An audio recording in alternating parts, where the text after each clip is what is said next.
13B. Okay. We are on Yud Gimel Amud Beis. Thank you for the water. Full service over here, Adam. Well, you know, it's something about Okay, thank you very much. Okay, we're on 13B3.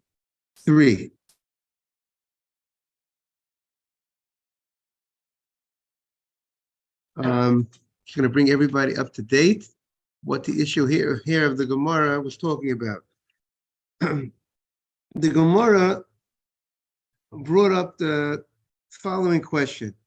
If somebody harvests grapes, and when you harvest grapes, there are two possibilities that generally you harvest, the purpose of your harvesting the grapes. Either you're harvesting the grapes, wine out of the grapes, or you're cutting the grapes because you want to eat the grapes. And we know that a grape is a food. A grape is a food that's makabel tumah, something that is susceptible to be contamination, and you're not able to use the food as schach to cover your sukkah, because one of the laws are, even though one of the laws are that has to originate from the ground, has to come originally from the ground, but it cannot be susceptible to contamination. It has to be something like, reeds, bamboo, or these type of materials that originate from the ground that are not capable of receiving one contamination. But a food, even though it originated from the ground, but a food is susceptible to contamination, so you can't use food for schach. Now, we said branches, which like Morning Max, branches are not susceptible to contamination. Therefore, branches can be used as schach. The question is, when you have a food that's connected to a twig, a food is connected to a twig, the question is, what status? Now, do we look, if you put that food with the twig on top of the sukkah, so you're going to say the food part is not kosher for schach, but food cannot be served as, cannot be used as schach. But what about the branch part that the food is attached to? See, the grapes is attached to a cluster of grapes, has this whole branches that's attached to. What's the status of those branches that the grapes are attached to? So obviously, when you separate the branches from the grapes, so then the grapes are not fit for schach, but the branches are fit for schach. But what about if they're together? If they're not separated, you didn't separate the branch that holds the grape from the grape itself.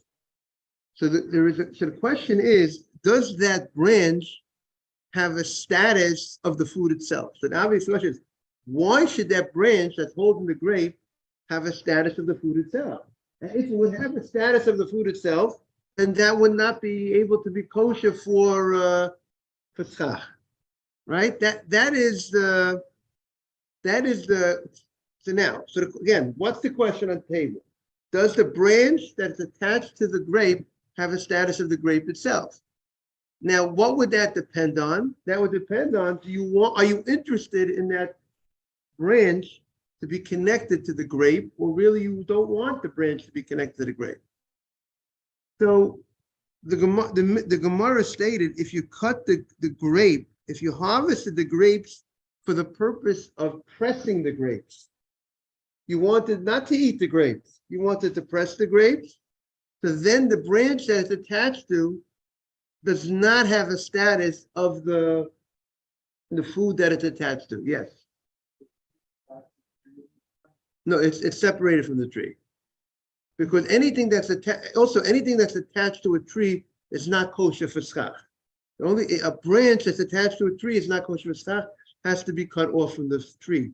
Therefore, people have a lot of issues sometimes when we build a sukkah to make sure there's no branches hovering over, no live tree branches attached to a tree hovering over that area where you're making the sukkah. I personally once went upstate we rented a place just for the holiday of Sukkot, and there was an issue with the place where they said we're going to be making our sukkah. There was a tree over it, so we had to cut down those branches of the tree, and then we were able to set up the place we put up our sukkah. Now, there's something called, if I want the branch to be connected to the fruit, then the branch has it's called a handle. If I want it to be used as a handle, so I'm interested in it, but the handle has the status of the food itself. And if the handle has the status of the food itself, so if the food becomes contaminated, the handle becomes contaminated. If even just the handle gets contaminated, it will transfer the contamination to the food itself. It's not separate identities. Good morning, Jaime. Morning. Okay, so with that background, where the Gemara brought two opinions regarding if you cut, now the Gemara, if you cut there's something cutting the grapes for the purpose of pressing the grapes, where the Gemara says when you cut the grape for the purpose of pressing the grapes, you don't want the branch to be connected to the grape, because the Gemara is going to say, because the branch will suck up some of the wine when you're pressing the wine, will get absorbed into the branch part of the grape. Therefore, you don't want that branch part. If you don't want the branch part, so therefore that branch part will not have a status of a handle. A handle of something is something that you want to handle. You're interested in a handle. That's why you have a handle on something. That's why you have a handle on a pot. You have a handle on a utensil. Why you have a handle for? Max, why they make a handle? You want the handle, you need a handle. You're interested in the handle. So the handle will have the status of the pot itself.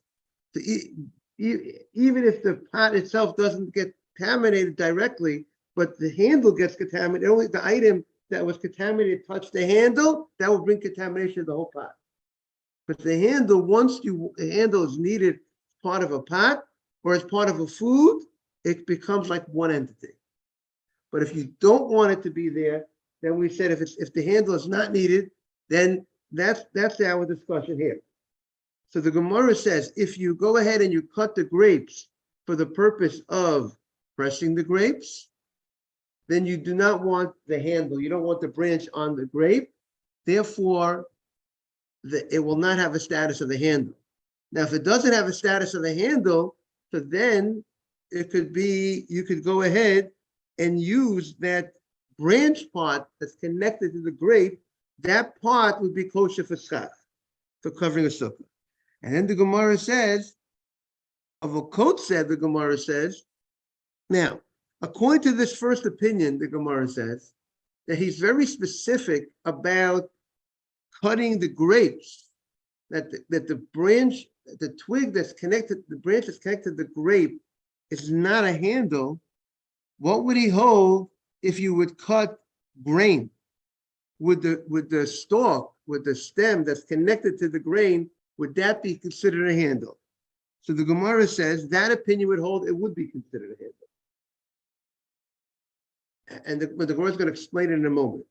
However, the Gemara brings a second opinion. The Gemara brings a second opinion that says that when you cut, even when you cut the grain, if you cut the grain for schach, so similarly, when you cut a grain, and it has the straw, the stubble, and it has the grain inside. When you're cutting it for the purpose of food purposes, you're interested in having the straw that surrounds the grain. You're interested in having it if you're eating it. But if you're going to cut it for the purpose of schach purposes, you want to use this to cover the sukkah. So now the question is, do we say that, you know what, for schach purposes, it's better, you don't want the food. You don't want them to be connected, because technically the food part of the grain is not kosher for schach, right? The food part is not kosher. If you're not interested that they should be connected. So therefore, one opinion says it's not called a handle, and then other opinion says But the fact that there is a benefit, the fact that when they're connected together, adds weight that it shouldn't fall off the sukkah. So therefore, since it's serving a benefit, so therefore it's considered it's considered a handle. So the Gemara says the following. Now we're on 13b3, top of the page. Nema the Rav Menashe Bar Gada Tanoi. Shall we say that Rav Menashe Bar Gadia's opinion, that he was the one who said that when you're cutting the grain for the purpose of covering the sukkah, and you still have the grain connected to the straw outside of it, and he said we don't look at it as a handle because you don't want them attached together. Let us say that it is a dispute of Tanoim. It's a dispute of let us say that it's a dispute of earlier rabbis. Meaning to say, the Gemara wants to know, Rabbi Menashe is a later rabbi. And we want to know, is his opinion a universal opinion? I mean, can he explain himself that all the earlier rabbis also agree with him? Or his opinion is only going with one opinion of early opinions, and it's not that he has to say that I'm not a universal opinion. You see, when a later rabbi makes a statement, halachic statement, if he could explain that all the previous rabbis could go according to his opinion, that's a much stronger opinion than a rabbi that gives an opinion that says, my opinion only is in sync with one previous rabbi. And there's a rabbi that argues on me, right? So it's a much stronger opinion if you could explain yourself that you're a unanimous opinion. Now, that's what the Gemara wants to say. And the Gemara is going to try to suggest that he is not universally, his opinion is not, he cannot explain himself according to everybody. And then the Gemara is going to try to show how he could even explain himself according to everybody. And there's no previous rabbi that definitely argues on him. And the Gemara is going to show that we had these two rabbis who are arguing in our Gemara today. And they're arguing about the fact whether wheat, when you cut the wheat, when you cut a grain, and if it's in its shell and it's in its straw, whether the straw has the status of a handle or not, regarding when you cut it for the purpose of a sukkah, is going to be one of the rabbis' opinion is only going to be according to one opinion of the previous rabbis, and the other rabbi's opinion could even fit according to all previous rabbis. That's what the Gemara, that's going to be the setup of the Gemara. Okay? There's a lot going on, everybody. There's a lot going on. This is not a simple subject over here. We're dealing with Tumah, Tahira, we're doing with and the ramifications for us. The issue here for us in the Masechta Sukkah is, can I use this grain that's attached to the stalk, to its stem, if I throw it on top and I cut it for the purpose of schach? Do we look at these as two separate entities, even though they're still attached to each other? And if we look at two separate entities, so then we could calculate how much schach we have here based on the twig part, and based on the hay part of it, on the straw part of the food, and therefore, and we'll say we can't count the grain part because the grain part is not. Let's say there's a certain amount of grain based on all these stalks, and there's a certain amount of straw. We'll count all the straw for schach. And if there's more straw, let's say you filled up your whole, there's more straw than grain, so then it would be kosher. It would be kosher schach because you have majority of kosher schach. That's if the straw is not considered a handle to the grain. But if the straw is a handle to the grain, then it has the status of the what? of the grain. The grain is not kosher schach because it's food. So the straw wouldn't be kosher schach. That is the issue. Okay? And now the Gemara is going to show an earlier argument in the Gemara. The Tanya, we learned in a Braita. You have it? We're on 13b3. We learned in a Braita. Sochei tehena. We have fig branches, ubehem tehena. We have the branches of the figs together with the figs that are still connected to the branch. Parchilin. We have the vines that still have the grapes on it. Uvehen anavim. We have kashin. We have the straws, and vehen shibolim, which is still the ears of grain attached to the what? To the straw. Machbadot. We have brooms of palms. We have palm trees, palm branches. They still connected with the dates, still connected to the dates on them. So kulam, all of these situations, and you place them on top of the. You want to know, can I use this? And if I place it on top of the sukkah, is it kosher? Is it good? Can I sit in the sukkah? I have a sukkah with all these palm with the dates inside. I got these grapes with these branches. I got these, right? So what's the law?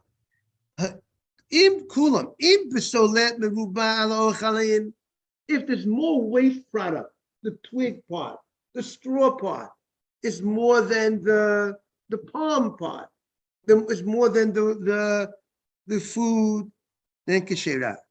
Then it's kosher, because I got a majority of kosher schach.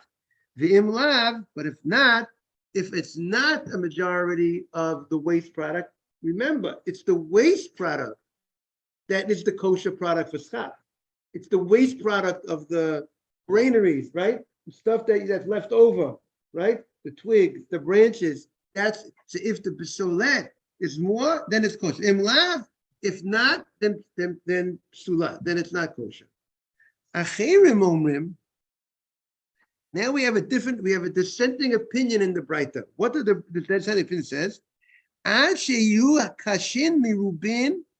You need it's not valid until the kashin, the straw, or that waste product has to be not only larger than the food part, but also al hayadot v'alacholim. He says that there is still, we look at the part that's directly close to the food product is considered a handle. He looks at it that even though you're using this for the purpose of schach, and according to what we said before, there was an opinion that says if you're using it for schach, it's not called a handle because you're not interested in it to be connected together. Because being connected together, you don't need food for what? For schach purposes, because food is not kosher for schach. But nevertheless, this opinion says, since the part that's directly at stem, that's directly connected, a certain amount that's connected to the fruit, is serving as a positive purpose for your schach, for you. It keeps the weight, it keeps the straw, the stuff from not falling off. It keeps it together. So therefore, since it's serving a purpose, then it's like a handle. It's at the end of the day, the food, there is a need for the food, and it's helpful to you that you have the food together with the stem right next to it, because the food is giving weight to hold down that when the wind comes, the wind is not going to blow away that then it's going to be very good. Therefore, that immediate handle, that immediate branch that's connected to the food would have a status of the food itself, and it would not be kosher for schach. Good morning, Simon. And in order for it to be kosher for schach, you have to have more of the rest of the twigs that are not directly serving that purpose, more than the food part and more than that handle part next to the food itself.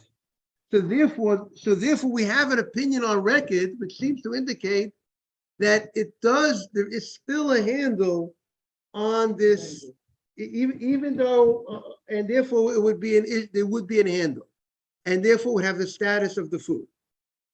So the Gemara says, my love, probably, but how come iflugi? What is the argument of the two rabbis in the Braita? We have an early Braita, an early recording of a dispute of whether there's a handle on this grain, if the grain that's attached to its direct stem that it's attached to, if that stem has the status of a handle, even though it's being used for schach. So what are they arguing in the Braita?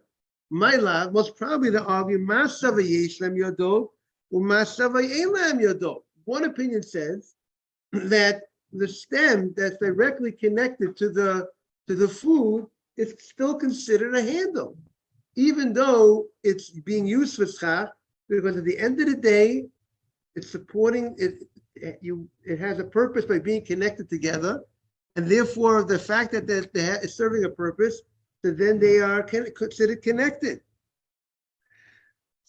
So the Gemara says, "L'Rab Abba Vadai Tanai." Good morning, Mr. Silverman. We are on Yud Gimel Amud Beis 13b.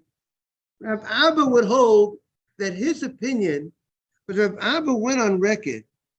Rab Abba was the rabbi who said that when it's used, when you cut for the purpose of grain, it has a status of a handle.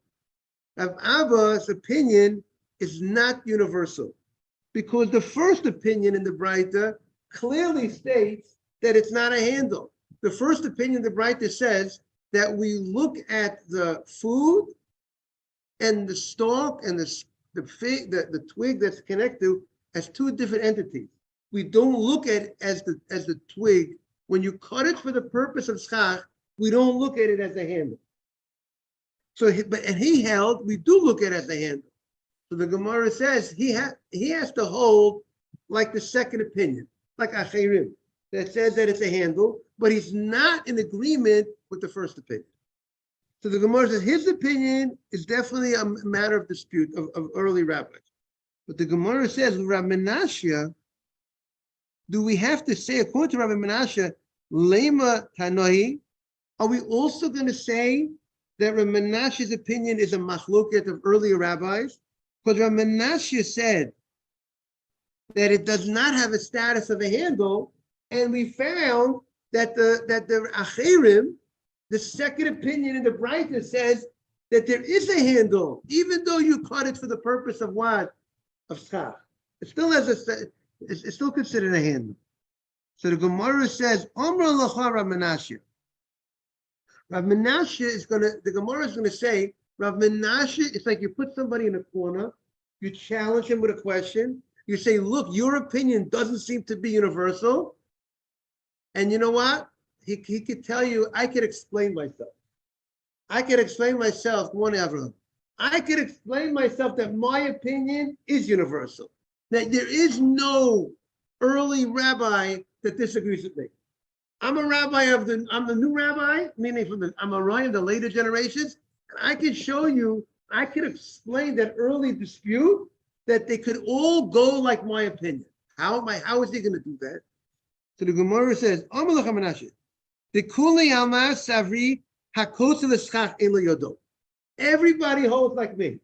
Nobody argues on me. All the previous rabbis hold, Mrs. Silverman, just to bring you up to date, right? The Gemara is talking about kotze. Everybody holds if you cut for schach, if you cut the grain, and the purpose, and you cut the grain and it's in its stalk, and the purpose is because you want to make schach. And the schach, what part do you want to use is the stalk part of the schach, the stem part of the schach, the branch part of the grain. You're not interested in the food because you can't mute. The food is not kosher for schach. So therefore, we don't look at as the branch part, the stem part, as if it's serving the food, because you're not interested. It should be serving food.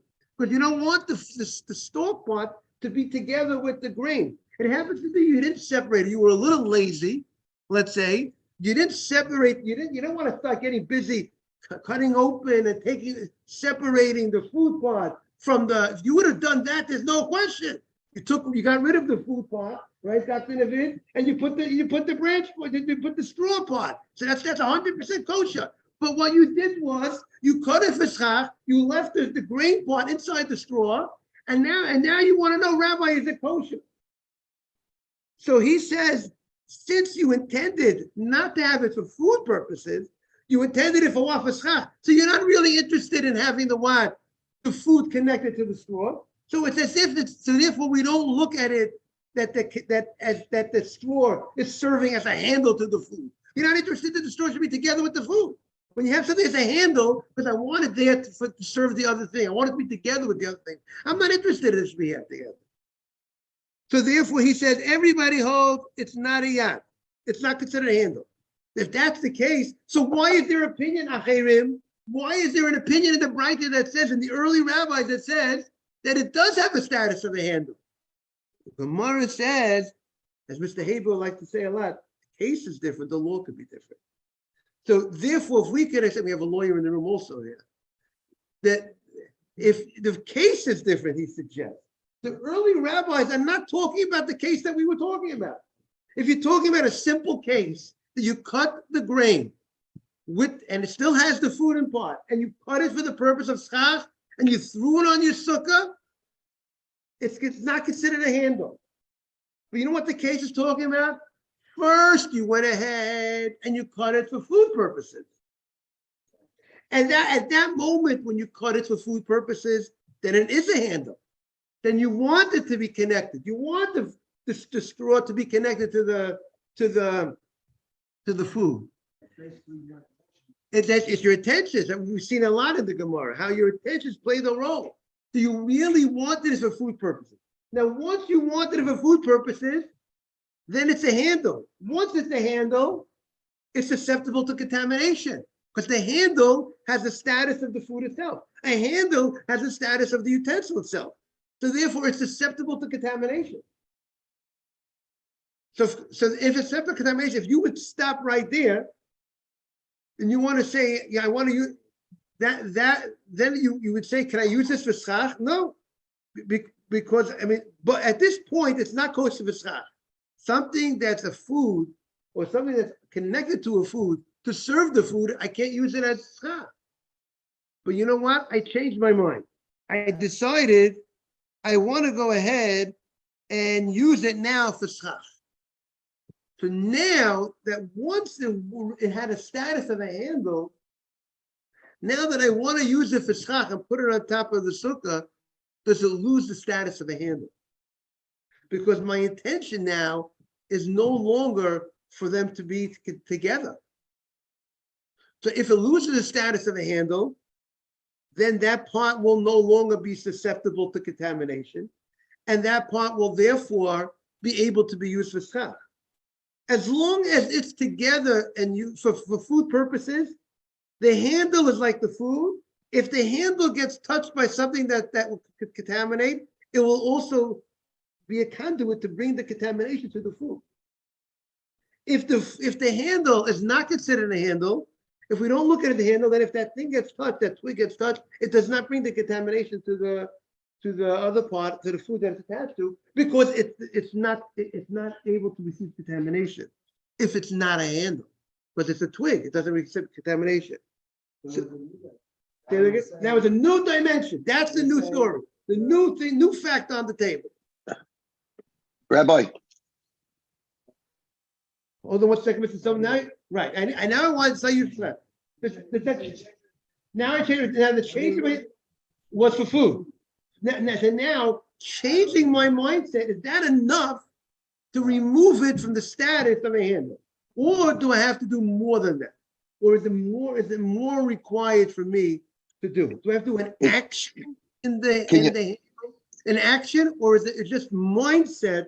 That's what the Gemara now is going to discuss. It's like a rock. Rabbi, what about a rock with that's mukseh? And I say I want to use it for a doorstop or a peanut walnut opener.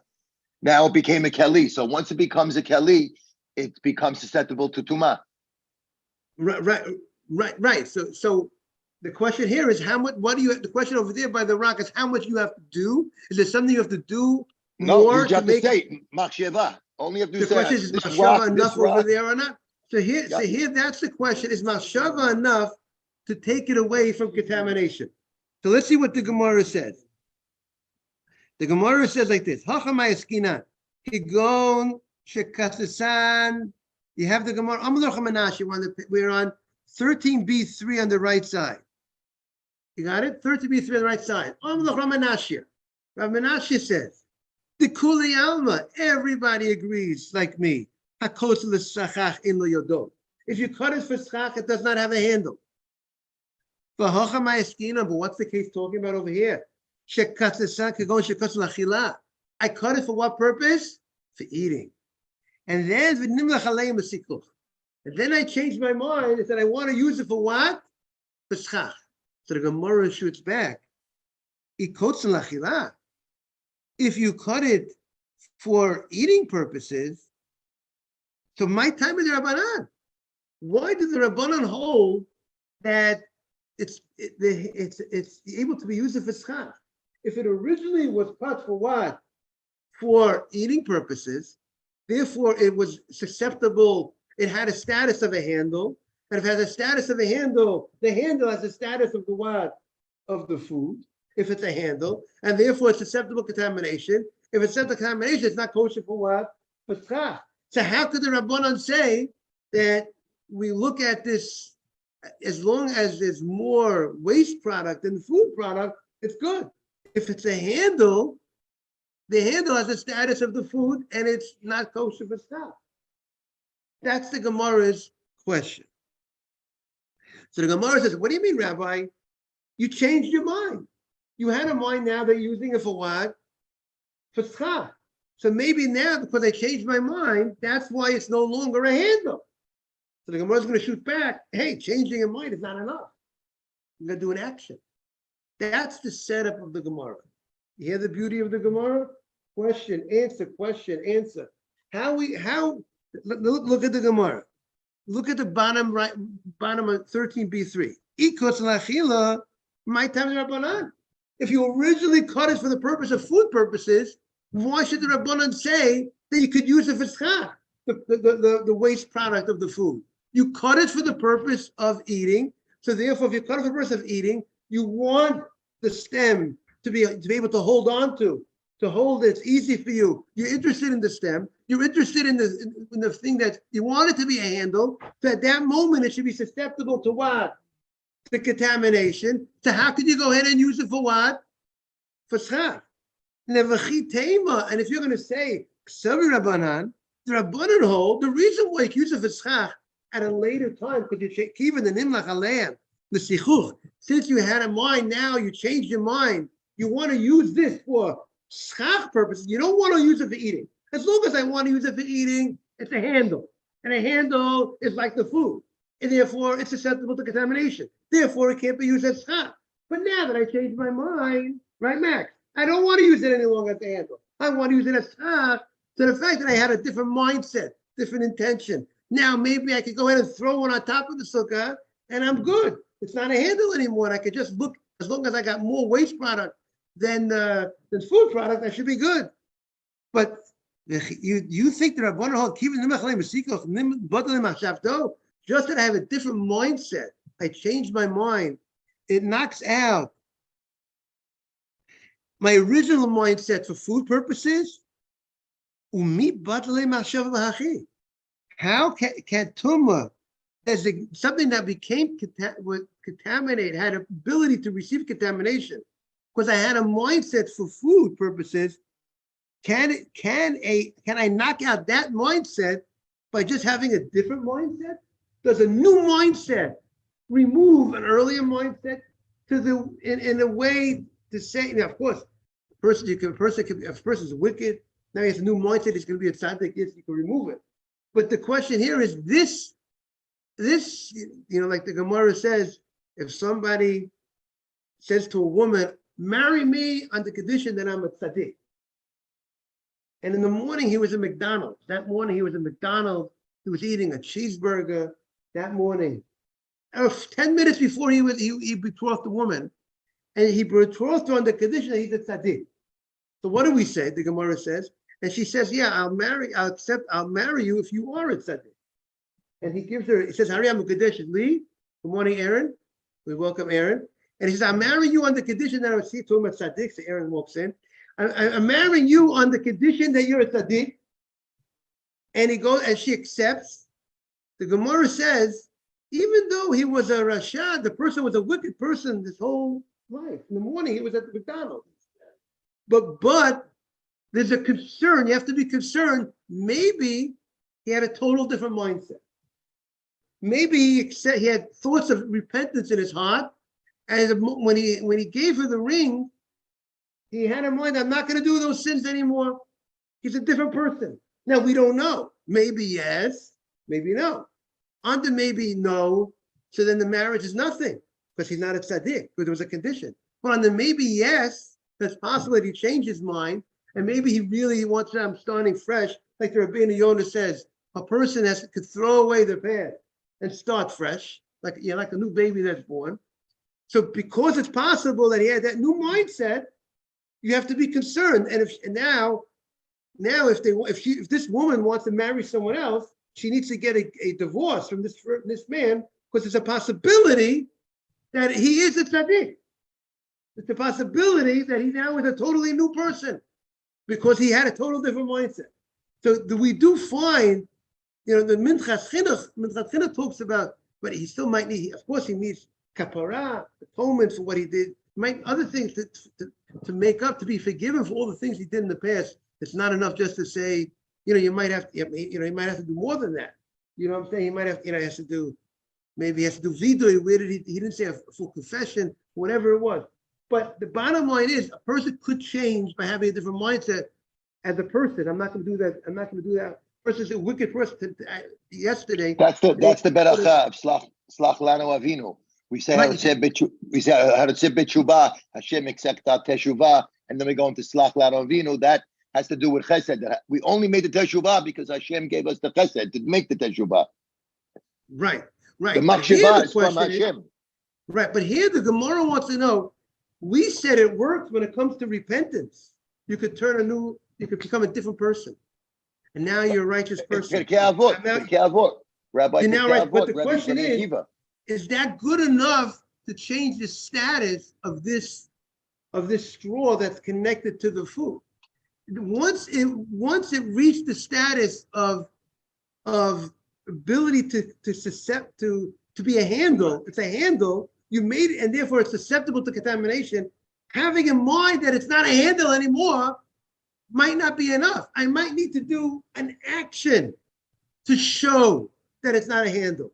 I have to be proactive in this item to show that it's no longer, I'm using it as a handle. Not just having, that's what the Gemara is going to bring a Mishnah. Yes, Mr. Batesh. Answer your question? Great. So the Gemara says, does your mindset and your intention to use it for food, which made it susceptible to contamination, does it lose its status by just having a mind? I no longer want it for that purpose. But now we learned in the Mishnah, Kala Kelim, all utensils, Yordim L'Dei Tumah. Now we are on 14a. Mabruk. We're on 14a. What?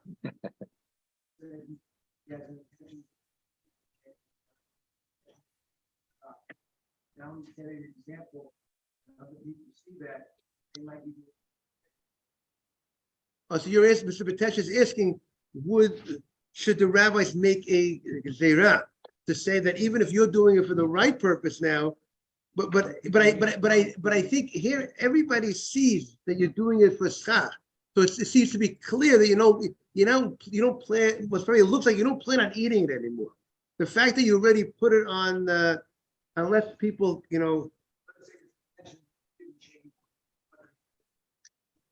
and he still wants to use it for food, and he puts it on the schach, that would be a problem. But I presume most people, when they put it on the schach, their mindset is that it's no longer for food. I presume that's their That's their point. But it's a good point. If the person would want to still use it, the potential has a very good point. If let's say the guy puts it up for schach, but he still wants it that it should be still after the holiday to use it for food purposes, it would seem that it's still food, unless you would say somehow that for this holiday it lost its status as food because it's not a handle. I'm not interested, and then would it come back to status after the holiday? That's a good question. So the Gemara says, "Kol kelim yod le'tumah machshava."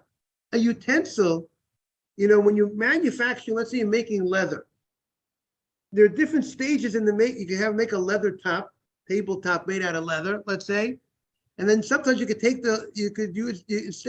stop the processing at that point, or you could take that leather, instead of stopping it as a leather tabletop, you could turn it into make sandals out of the leather.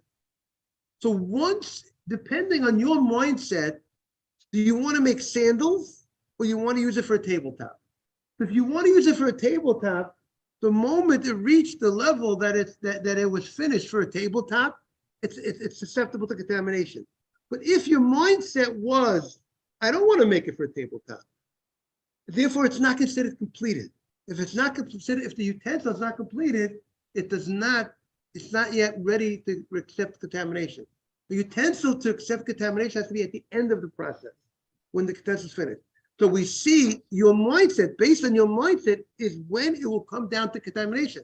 If your mindset is to stop it as a tabletop, as a leather tabletop, at that moment it's susceptible to contamination. So we see so far that the utensil becomes susceptible to contamination through your mindset. And we'll see more, we'll elaborate tomorrow morning at 7:25. We should wish everyone a beautiful day. We have a beautiful crowd. We welcome Aaron that has joined us. And everybody else who has joined us as well. Have a great day, Rabbi. Again, what's your name? Great day, H. Mr. Succah. We welcome Mr. Succah, who has joined us today. Have a great day, everybody. Mr. Succah, we are here every day, Monday through Friday, at 6:45. Anytime you come,